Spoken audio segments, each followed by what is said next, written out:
Mr. Hellman, as immigration enforcement continues across the country here in Minnesota as well, how do you hope to gain the trust of individuals here that have kind of been wary of seeing federal officers on the street, but let's say 6 months from now, we still have the office here, we still are enforcing immigration across the country. What do you hope things to look like, and what are you asking for the public? Look, I just want people to look at the data on what this administration has done. You know, the number of public safety threats we removed from the streets across this country that makes these communities safer. ICE has had an office here for decades.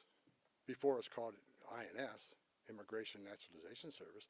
This footprint will remain here, and they'll continue to do immigration enforcement here.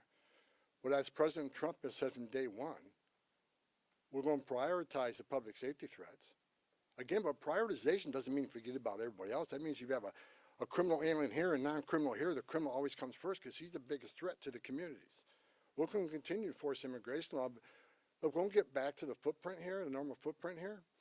But there will be some security teams staying here, the QRFs, until we're assured that those agitators incidents either stay low or further decline.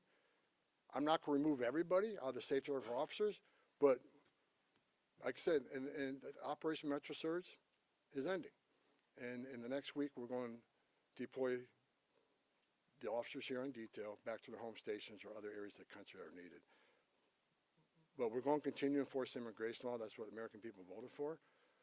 But it has to be a priority of criminals. And look, I hear all the hate about, you know, you should arrest everybody. Well, we are. But we're prioritizing those who are the biggest threat to our community. The rapists, the murderers, the child molesters. That's the right thing to do. But I'll say it again. President Trump made a promise of mass deportation, and that's what this country's going to get. But it's smart law enforcement to do target enforcement operations. Now, I've heard people attack me using the word targeted. I sat for the last 2 months when I watched this operation, daily press briefings talking about targeted Title VIII operations. Nothing's changed, other than we're going to make sure they're targeted and make sure we know who we're going for, what their immigration record, what's their criminal history. That comes first.